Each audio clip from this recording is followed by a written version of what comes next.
우리가 보고 있는 예레미야서는 맨 앞쪽에 이스라엘의 심판에 관해서 나오고, 그 다음에 뒤쪽에는 이방 나라들을 심판하는 내용이 나온다 그랬는데요. 유다를 심판하는 이야기를 하되, 지금 나오는 부분에서는 특별히 예레미야가 고통당하는 것 때문에 예레미야가 그들과 싸우는 이야기, 자기를 고통스럽게 하는 자들과 싸우는 이야기, 이게 투쟁, 예레미야의 투쟁, 이렇게 해서 한 4개 장에 거쳐서 누구랑 투쟁하느냐, 백성들과 투쟁하고 또 선지자들과 투쟁하고 뭐 이런 식으로 거짓 선지자들과 투쟁하는 이런 이야기들이 이제 나옵니다. 그래서 오늘은 그 예레미야 투쟁의 이제 첫 번째 시간인데요. 제목이 누구와 투쟁하는 걸까요? 백성에 대한 투쟁이에요. 그래서 백성에 대한 예레미야의 투쟁, 이런 제목으로 살펴볼 겁니다. 우리가 잠깐 이 말씀을 보기 전에 역사적인 그 흐름을 다시 한번 머리에 새겨 보겠습니다. 이게 역사가 중요하기 때문에 그렇습니다. 여기서 이스라엘이 망할 때 끝에 왕이 망하기 전에 망할 때 그 왕이 한 4명 있었다 그랬죠. 기억이 나요? 요시야 종교개혁한 훌륭한 왕이 있었고, 그 다음 그 다음 왕이 누구예요? 여호 아하스. 그 다음 왕이 누구였죠? 여호야김. 그 다음에 여호야김. 그 다음에 시드기야. 이렇게 그 마지막 요시야 그 이후에 4왕이 있었는데, 근데 그 4왕 중에서 보면 마지막 시드기야 왕이 11년을 하고, 그 다음에 지금 여호야김이 11년을 하고, 나머지 2왕은 3개월짜리예요. 그래서 시드기야 왕은 의미가 없다고 그냥 주권을 잃은 상태에서 명맥만 유지했다고 보고, 그럼 그걸 빼면 실제로 요시야 왕 이후에 나라를 실제적 영향력 있게 통치했던 왕은 누구라고 보면 돼요? 11년 동안 한 요시야김이에요. 그래서 요시야김 앞에 3개월짜리 왕이 있었고, 요시야 왕 뒤에 3개월짜리 있었는데 이들은 뭐 의미가 없죠. 그럼 결국에 요시야의 종교개혁 이후에 이스라엘을 멸망의 길로 이끈 사람의 핵심이 누구라는 거예요? 여호야김이라는 얘기예요. 여호야김이 요시야가 종교개혁을 해서 이스라엘이 포로가 되지 않고 망하지 않게끔 물꼬를 텄는데, 그 물꼬를 망가뜨린 사람이 요시야김이라는 얘기가 됩니다. 여호야김. 예. 그래서 오늘 배경이 바로 그 여호야김 시대가 되겠습니다. 1번을 볼까요? 먼저 타이틀을 한번 볼게요. 큰 녹색으로 된 것을 첫 번째 한번 읽어보겠습니다. 시작. 말씀을 전하다 죽을 위기에 처한 예레미야. 그 다음에 두 번째 타이틀 시작. 예레미야를 구출한 장로들. 세 번째, 우리야 순교 사건. 예. 그래서 말씀을 전하다가 하나님이 메시지를 줬잖아요. 예언을 줬기 때문에 그것을 백성들한테 전하다가 죽을 위기에 처했어요.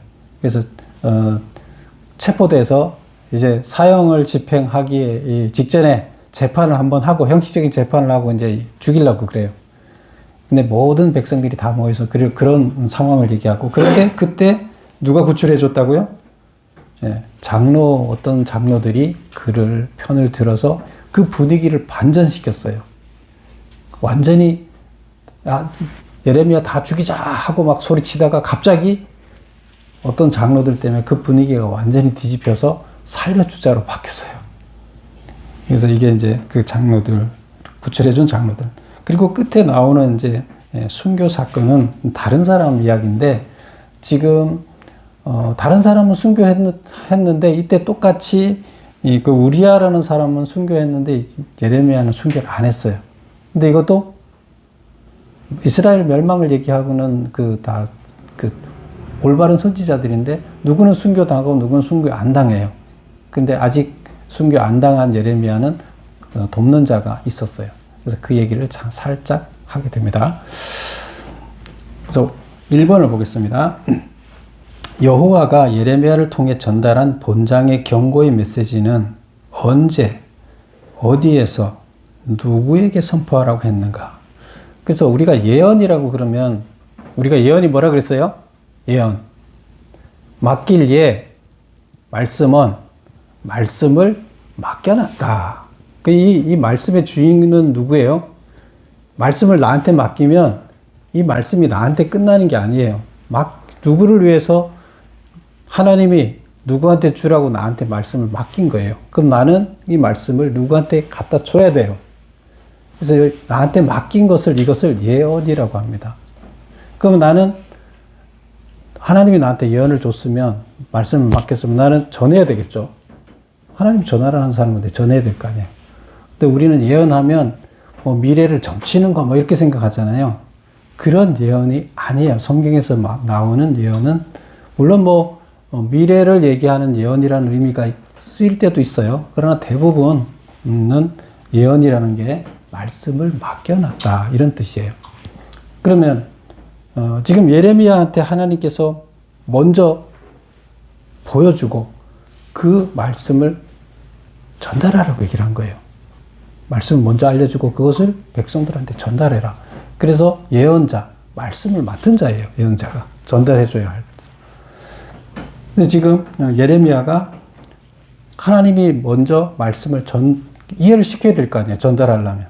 이해를 할 수 있도록 예레미야한테 말을 맡겼고 그것을 이제 백성한테 전달하라 이렇게 한 거예요. 그래서 1번에 보면 예레미야를 통해 전달한 본장, 이 26장의 경고의 메시지가 있는데요. 이 경고의 메시지는 언제, 어디에서 누구에게 선포하라고 했는가?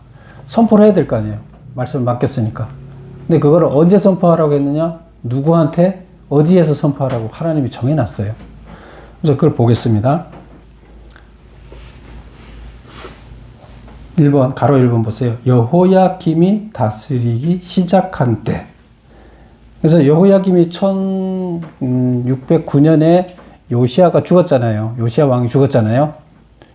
요시야 왕이 전쟁하다가 죽었잖아요. 애굽에서 올라오는 것을 자기가 막겠다고. 그래서 애굽과 전쟁하다 죽고 그리고 이어서 왕이 된 사람이 여호아하스라 그랬는데 3개월 하고 바뀌었잖아요. 3개월 후에 바로 왕이 된 거예요. 그래서 609년 말이나 608년에 BC 608년에 왕이 된 거예요. 그 날짜는 정확하지가 않지만 대충 그때예요. 그래서 요때 이제 왕이 된 거예요. 그래서 요시야김 시대라는 것은 아까 말씀드렸지만 어떤 시대예요? 나라를 망가뜨린 시대고 망가뜨린 시대는 올바른 참 선지자들을 학대하는 시대예요. 그렇죠? 하나님 메시지를 올바로 전하는 사람은 학대해요. 왜? 그렇게 반대로 가기 때문에. 그래서 지금 그런 시대라는 거고 이때에 여호야김 올바른 선지자들을 학대하는 시대 성전 뜰에 서서 그러면 이때 여호야김이 왕이 됐을 때 이때 제사장이나 그 성전에서 일하는 사역자, 교역자들은 누구 편이겠어요? 왕 편이죠. 그래서 왕이 엉뚱한 데로 가고 하나님 뜻과 달리 가니까 다 그렇게 가는 거예요. 그런데 그런 사람들이 제사장이 돼서 성전을 지키고 있는데 거기 가서 얘기를 하면은 멀쩡하겠어요? 왕도 탄압하는 왕, 제사장들도 왕편인 사람, 올바른 선지자가 아닌 사람. 그런데 하나님은 그런 데만 가서 하라고 그러는 거예요. 그 다음에 세 번째 보면 유다 모든 성읍에서 성전에 와서 예배하는 자에게 선포하라. 그 이스라엘 백성들은 평상시에는 자기 지역에서 예배를 드려요. 그 각 지역마다 그 레위인들이 다 나가 있죠. 제사장들이 나가 있죠. 그런데 절기 때는 1년에 3번 절기 때는 어디 와서 예배를 드리라는 거예요? 중앙성소에 와서 예배를 드리라는 거예요. 그 예루살렘이잖아요. 근데 여기서 지금 말하는 이 얘기가 이게 절기 예배를 얘기하는 거예요.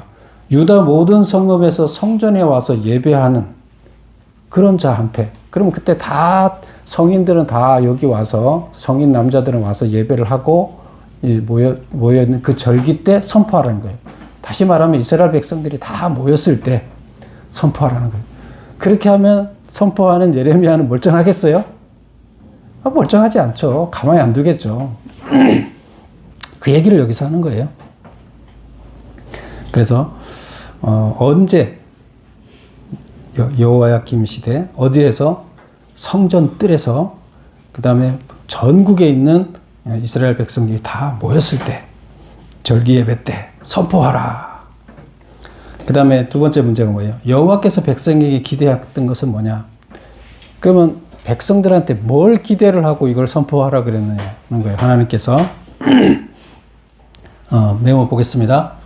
이번 메시지를 듣고 그 악한 길에서 돌아서기를 기대하셨고 기대에 부응하여 돌아선다면 백성에게 내리려 했던 재앙을 돌이키겠다고 하셨다. 이게 거의 마지막 경고예요. 이제 마지막 기회를 하나님께서 한 번 더 주겠다는 거예요. 그런데 도저히 내가 얘들을 멸망시키려고 그러니까 참 안타까워서 좀 멸망 안 시키고 제발 좀 돌아서기를 바라는 마음에서 한 번 더 기회를 줄 테니까 내가 하는 말을 절대로 걔네들 마음에 맞춰서 말하려고 하지 말고 내가 전달한 그대로 전달해라. 근데 이제 전달하다 보면 사람들이 기분 나빠하지 않게끔 말을 좀 이렇게 바꿔서 이제 융화시켜서 하려고 그러죠. 그런데 그렇게 하지 말고 내가 화가 나서 강력하게 얘기를 하면 그대로 전달하라는 얘기예요.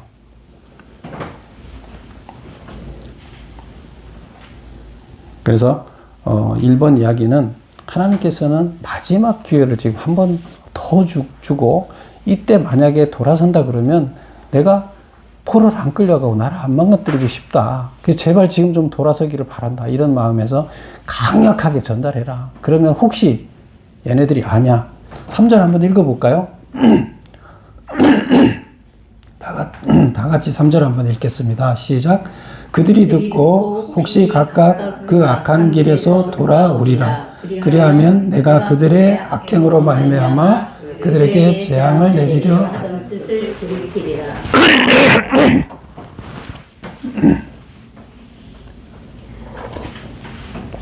그래서 혹시 악한 길에서 돌아서기를 기대하면서 하나님께서 그렇게 하신 거예요.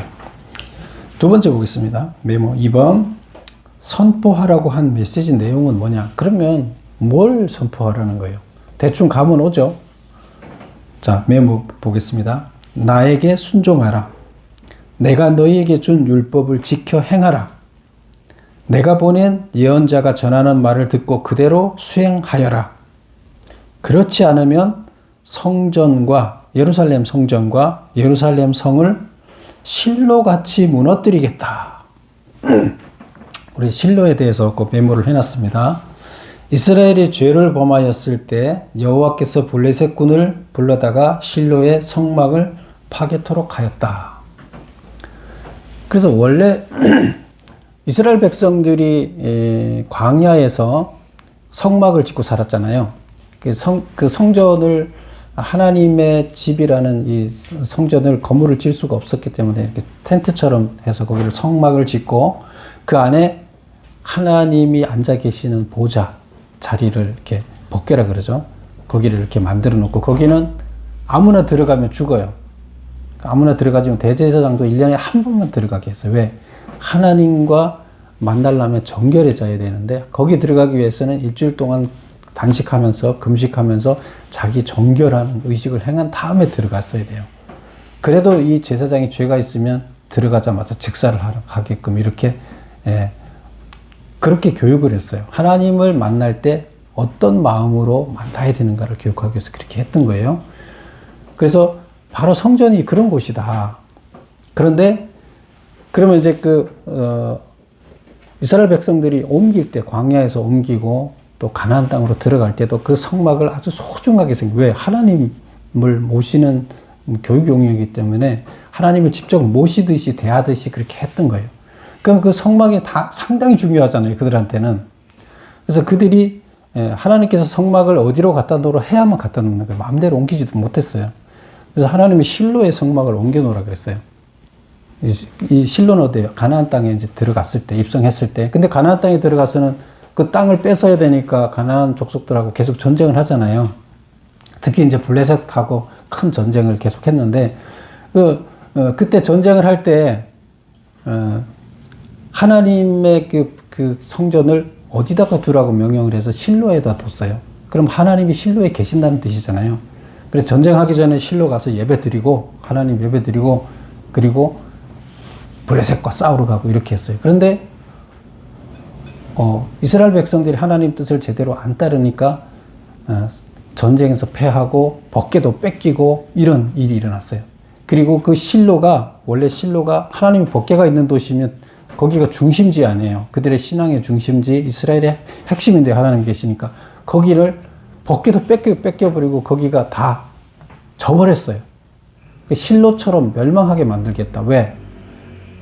너희들이 정결하게 하나님 종으로 살지 않기 때문에, 하나님 말씀 안 따르기 때문에 그렇게 하겠다는 거예요. 그래서 그렇게 했었어요. 그리고 그들이 막 나중에 회개하고 이렇게 돌아서는 이런 과정이 있었죠. 쫙 패망하고 나서 블레셋한테 대파를 했죠. 그리고 나서 그들이 회개운동에 들어갔죠. 그리고 하나님께서 다시 회복시켜 주셨죠. 그런 과정이 있었는데, 지금 여기도 지금 뭐예요? 실로 같이 지금 예루살렘 성을 다 망가뜨리겠다는 거예요. 그 얘기예요. 어떻게 하면, 돌아서지 않으면 이제 끝이다는 얘기예요. 이제 전쟁으로 이제 바벨론한테 이제 끝나잖아요. 근데 이제 이번에 마지막이니까 제발 돌아서라, 그 얘기를 하는 거예요. 그래서 메시지는, 핵심은 하나님 말씀대로 따르고 하나님께로 돌아서라. 돌아서라는 거 뭐예요? 기존에 자기가 가던 길에서부터 잘못된 방향이었으니까 이제 올바른 방향으로 돌아서라는 거죠. 3번 보겠습니다. 그 메시지를 들은 백성들은 어떤 반응을 나타냈는가? 하나님께서 맡기신 말씀을 전달했는데 백성들이 그것을 잘 받아들였으면 얼마나 좋겠어요. 자, 보겠습니다. 3번 메모. 제사장들과 선지자들의 지시에 따라 예레미야는 체포되었고, 백성들이 여호와의 이름을 의지하여 성전과 성이 멸망한다는 소리를 떠벌렸으니 너는 죽어 마땅하다 소리치며 예레미야를 죽이기 위해 성전 앞으로 몰려들었다. 그래서 모든 백성들이 다 어떻게 했다고요? 우리 나라가 망한다고 예언하는 저놈은 잘못됐으니까 저놈 죽이자 하고 다 모였어요. 이때 전국에서 다 모여들어 있는 상태잖아요. 그들이 다 저놈을 죽이자. 대동단결한 거죠. 그리고 그거를 누가 지시를 했어요? 그 총지휘자, 제사장, 선지자들이 거기에서 하나님 말씀을 전하는 종교 지도자들이, 여기가 제정일 지지대자가, 종교 지도자가 대통령이잖아요. 제사장이. 대제사장이 그걸 지시를 하고 저놈 체포해, 죽여. 그러면 이제 절차를 거쳐야죠. 무슨 절차? 재판의 과정을 거치죠. 근데 이스라엘 백성의 재판의 과정은 공회라는 게 있었죠. 70명이 모여서 공회라는 거, 입법도 하고 재판도 하고, 그들이 이제 정해진 그 70명의 장로들, 그 관리들이 결국 재판을 해서 다수결로 결정을 하는 거예요. 그러면 재판을 하기 위해서 사람들이 모여들겠죠. 그 재판위원들이. 그래서 지금 여기서 보면 반응은 어땠느냐. 이 메시지를 들은 반응은 메시지를 받아들이지 않았다는 얘기예요. 백성들이 다 정반대로 잘못된 메시지라고 받아들였다. 이제 그런 상황에서 두 번째 단락이 이제 지금은 이제 대통령이 저놈 죽여라 하고 죽이기 위한 과정, 형식적인 과정으로 재판을 한번 진행해야 돼요. 백성들도 다 죽여라 하고 돌팔매질해서 죽이자 이러고 다 대동단결이 끝났어요. 근데 재판 과정은 있어야 되잖아요. 어쨌건 이거는 적법 절차니까 적법 절차를 거쳐서 죽이는 거예요. 그럼 재판만 하면 끝이에요. 형식적이에요. 이런 상황에 와 있어요. 그래서 지금 예레미야는 이제 뭐 꼼짝 말고 이제 죽은 거죠, 뭐 사실은.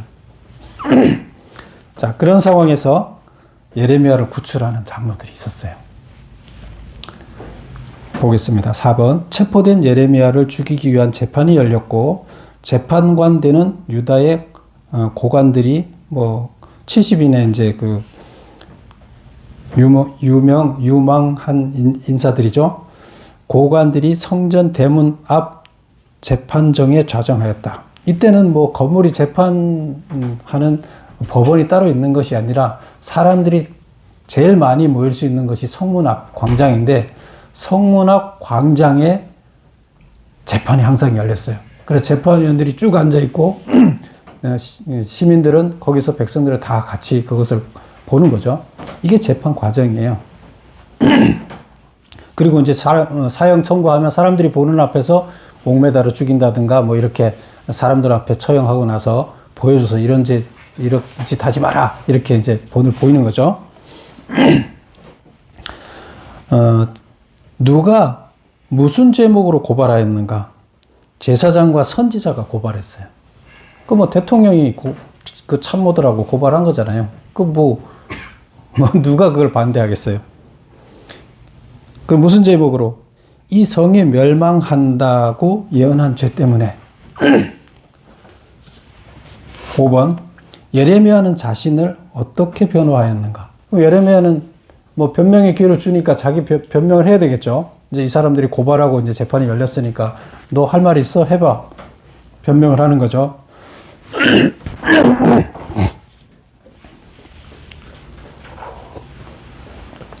1번. 어떻게 변명했느냐? 멸망을 예언하도록 한 이는 여호와다. 내가 내 맘대로 한 것이 아니다. 너희들이 믿는 너희 제사장, 종교 지도자, 이스라엘 백성은 다 우리가 하나님을 섬기지 않느냐. 그 하나님이 나한테 예언을 준 거다. 너희들한테 하라고. 그런즉 너희 길과 행위를 고치고 여호와의 목소리를 청종하라. 그리하면 여호와께서 재앙을 돌이킬 것이다. 하나님께서 그렇게 하면 마지막 기회를 주고 재앙을 내려서 멸망하려고 하던 것을 돌이키겠다고 말씀하셨다. 그렇게 할 거다. 그러니까 제발 정신 좀 차려라. 내 얘기가 아니다. 이렇게 변호를 하는 거예요. 그 다음에 두 번째가 나를 죽이면 반드시 무죄한 피를 흘린 대가를 받을 것이다. 그렇잖아요. 뭐 죄가 있어요? 하나님이 말씀을 전하라 해서 전한 것밖에 없는데 만약에 이 선량한 선지자를 의로운 선지자를 백성들이 죽이면 그 죄에 대한 대가를 어떻게 질 거예요? 하나님은 의인 한 사람을 구하기 위해서 세상을 다 멸망시키지 않는다 그랬어요. 세상과 의인 한 사람을 이렇게 똑같이 보고 있어요. 그런데 그 의인을 하나를 죽였을 때 그 죄를 어떻게 질 거냐 이거예요.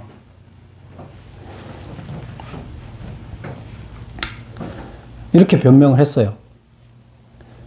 근데 그게 먹힐까요? 뭐 들을 귀가 없죠. 들을 생각도 없죠. 6번 보겠습니다. 재판관들은 어떤 판결을 내렸는가? 백성들은 이 판결을 어떻게 여겼는가? 이 사람이 우리 하나님 여호와의 이름으로 우리에게 말하였으니 죽일 만한 이유가 없느니라. 갑자기 재판관들이 어떻게 제사장들이 대통령이 내린 그 죽이라는 그 고발을 했는데 재판관들 70인의 재판관들이 대통령이 내린 그것과 고발장과 반대로 재판을 했어요. 뭐라고요? 이 사람이 우리 하나님 여호와의 이름으로 우리에게 말하였으니 죽일 만한 이유가 없다. 누구 말을 들은 거예요? 예레미야 변명을 들었어요. 재판관이 그대로 판결을 했어요. 희한한 일이 일어난 거죠. 두 번째, 백성들은 재판관들의 의견을 그대로 수용하였으나 제사장들과 선지자들은 수용하지 않았다. 그쵸? 그럼 지금 보세요. 백성들은 재판관들의 의견을 그대로 수용하였으나, 여기서 백성들이 재판관이 있고 또 백성들이 있잖아요. 재판관들의 의견을 백성들은 따른 거예요. 그쵸? 그러면 지금 여기 여론이 지금 다 돌팔매질해서 다 돌로 쳐 죽이자 했던 분위기가 재판 과정에서 뒤집어진 거예요. 그리고 고발한 사람들만 지금 왕따가 된 거예요. 이런 분위기가 왜 일어났느냐는 거예요. 그 다음에 나옵니다. 보겠습니다. 7번. 이런 판결이 내리도록 재판에 영향을 끼친 사람은 누구인가? 그들이 말한 의견은 무엇이었는가? 지방의 장로 중 몇 사람이 일어나 회중을 향해 의견을 말하였다. 뭐라고 얘기했느냐? 여기서 지방의 장로 중 몇 사람이라는 것은 공회원일 수 있어요. 대부분 장로들이 공회원인데, 공회원일 수도 있고 아닐 수도 있는데 아마 공회원일 가능성이 높아요. 그게 지방행정관도 공회의 그 재판관이 되기 때문에, 그 장로라는 게 막강한 지위예요. 그 오늘날 장로하고 틀려요. 여기 장로는 행정기관의 장이에요. 동시에 종교 지도자 역할도 가능하면서 행정 지도자의 장 역할을 하기 때문에 뭐 지방자치단체장, 또 그 가장 족속의 가장 우두머리 뭐 이런 거예요. 그래서 그런 사람들이 다가 아니고 몇 명이 일어나서 회중을 향해 의견을 말했는데, 뭐라고 얘기를 하냐면, 히스기야 시대에 모레셋 사람 미가 선지자 있죠. 미가 선지자.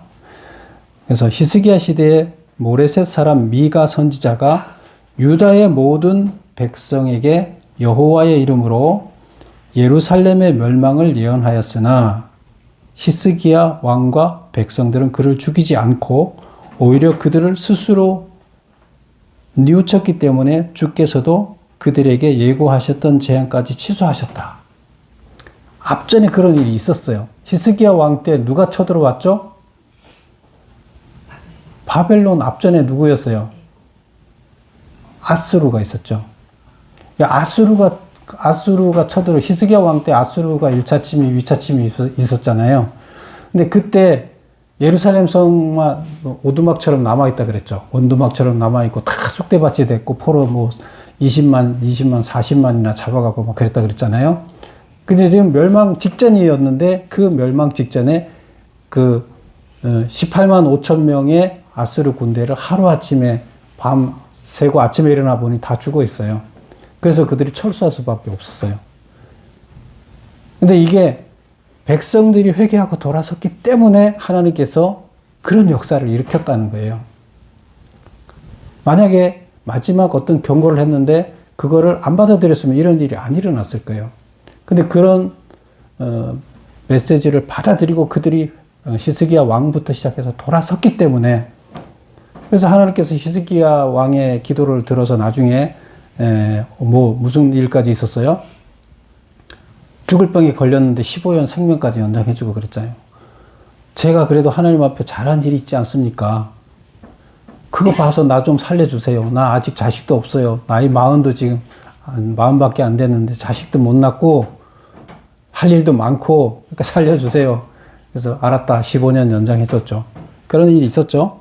근데 그때를 얘기하는 거예요. 근데 그때 그 히스기야 왕은 멸망한다는 선지자의 말을 받아들이고 그를 죽이지 않았다는 거예요. 미가 선지자의 이야기를.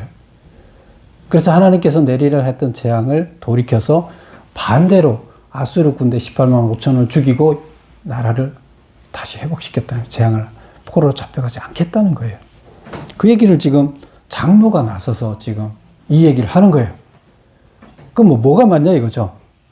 하나님의 말을 맡은 자가 전하는 것을 듣고 우리가 바뀌어야 되지 않겠느냐 하고 이렇게 얘기를 하는 거죠. 그래서 오히려 그들은 뉘우쳤기 때문에 주께서도 그들에게 예고했던 재앙까지 취소하였다. 그런데 우리가 미가와 같은 예레미야를 처형하는 것은 우리 스스로 큰 재앙을 불러들이는 일이고 목숨을 해치는 일이라고 말했다. 그래서 이렇게 장로들이 얘기를 했는데, 이게 백성들의 마음을 다 움직여 버린 거예요. 그 자리에 모여있는 사람들의 마음이 다, 이게 하나님의 뜻이라면 우리 과거에 그거 다 알고 있잖아요. 미가가 했던 거, 히스기야 왕 했던 거를 다 이해하고 있고, 그래서 그 놀라운, 멸망할 수밖에 없었는데 순간적으로 누가 그를 죽이겠어요, 상대방을. 하나님이 다 군대를 싹 18만 5천 명을 쓸어버리고 이렇게 살려준 것을 기억하고 마음이 싹 뒤집힌 거예요. 와, 이게 하나님의 뜻이구나. 백성들의 마음은 뒤집혔어요.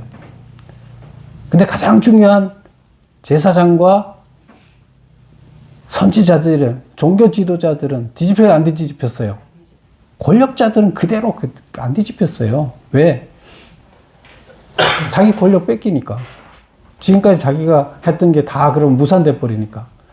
근데 정말로 온전한 하나님을 믿는 지도자라 그러면 회개하고 돌아서고 자기가 잘못했다는 걸 인정해야죠. 그랬을 때 하나님께 히스기야 왕이 그걸 했기 때문에 그 나라가 구해진 거예요. 그래서 이 장로들이 오히려 시대를 바라보고 하나님의 뜻을 이해하는 그런 장로들이 결국 예레미야를 살려낸 거죠. 그래서 분위기가 뒤집힌 거예요, 재판에서. 형식적인 재판이어야 되는데 형식적인 재판이 아니라 실질적인 재판이 된 거예요. 우리는 오늘날에도 이런 일들이 많죠. 그래서 우리는 여기서 누구 같은 삶을 살아야 되느냐? 누구 같은 삶을 살아야 되겠어요? 장로처럼 시대를 읽어낼 줄 알아야 돼요. 그리고 하나님의 뜻을 읽어낼 줄 알아야 돼요. 그런 자만이 하나님한테 온전히 설 수 있어요. 종교 지도자는 뭐예요? 대통령이면 뭐예요?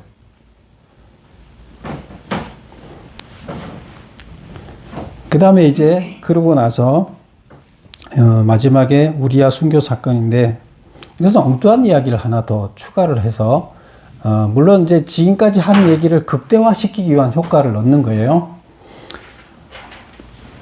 8번 보겠습니다. 우리야 순교 사건. 우리야 순교 사건이란 무엇인가? 여호야김이 멸망을 선포하는 우리야를 죽인 사건이다. 한번 읽어볼게요. 어디를 보냐면 20절을 보겠습니다. 또 여호와의 이름으로 예언한 사람이 있었는데, 그래서 예언을 맡겼다는 거죠. 하나님이 맡긴 예언을 한 사람이 있었다는 거죠. 누구냐 하면 기앗 여아림 스마야의 아들 우리야라. 그가 예레미야의 모든 말과 같이 이 성과 이 땅에 경고하여 예언하매 여호야김 왕과 그의 모든 용사와 모든 고관이 그의 말을 듣고서 왕이 그를 죽이려 하매 우리야가 그 말을 듣고 두려워 애굽으로 도망하여 갔다. 그래서 예레미야처럼 하나님의 말을 전했어요. 망한다고 전했더니 저놈 죽여라. 그래서 겁이 나니까 우리야가 애굽으로 도망갔어요. 애굽은 강대국이잖아요. 거기 가면 이제 함부로 못할 거라 하고 이제 도망을 갔어요. 22절. 여호야김이 사람을 애굽으로 보내되 곧 악볼의 아들 엘라단과 몇 사람을 함께 애굽으로 보내더니 그들이 우리야를 애굽에서 연행하여 여호야김 왕에게로 그를 데리고 오매 왕이 칼로 그를 죽이고 그의 시체를 평민의 묘지에 던지게 하니라. 그래서 결국에 외국에 도망가 있는 그를 또 보내서 그 나라까지 가서 체포해 갖고 와서 죽였어요. 왜 죽인 거예요? 나라가 멸망한다고 예언했다고 죽인 거예요. 그러면 예레미야도 죽였어야 되잖아요. 예레미야는 지금 못 죽인 거잖아요. 24절 보겠습니다. 사반의 아들 아히감의 손이 예레미야를 도와주어 그를 백성의 손에 내어 주지 아니하여 죽이지 못하게 하니라. 여기서 사반의 아들인데 이 아히감이라는 사람이 이제 이를 보살펴줘서 잘 숨겨주고 죽지 않게끔 도와줬다는 거예요. 근데 이 아히감의 아버지가 누구냐면 사반인데, 사반이 종교개혁을 했던 요시야 왕의 아주 1급 참모였어요. 그리고 그때 당시 종교개혁의 핵심 그 정책 과제들을 수행하는 그 의견을 제시하고 실무를 담당했던 그 사반이에요. 근데 그 아들이 또 훌륭한 아들이죠. 그래서 그 아들이 뭐가 옳은지를 아니까 예레미야를 숨겨주면서 잘 보살펴서 죽지 않게끔 이렇게 돌봐줬다 하는 이야기를 기록으로 남기고 있습니다. 우리는 이것을 보면서 이 세상 자체는 하나님이 지배하는 세상이 아니라 그랬어요. 악의 권력들이 장악을 하고 있어요.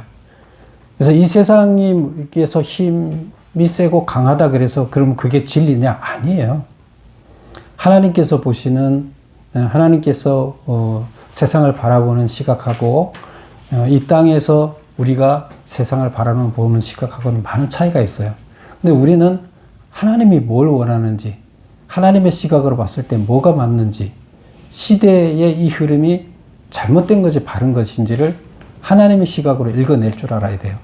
그래서 그런 장로가 하나님의 뜻에 합당하게 예레미야를 살려준 이야기, 또 그런 시각을 가진 아히감이 또 예레미야를 잘 보호해준 이야기. 이들은 하나님께서 어떤 후한상을 주시겠죠? 그런 자들을 반드시 하나님께서는 후하게 상을 주실 겁니다. 이것이 위대한 삶이에요. 여기서 종교 지도자, 왕이 되고 대통령이 돼서 잘 먹고 잘 살았지만 세상 사람들의 존경을 받았을지 모르지만 하나님의 시각으로 봤을 때 그들은 성공한 자가 아니에요.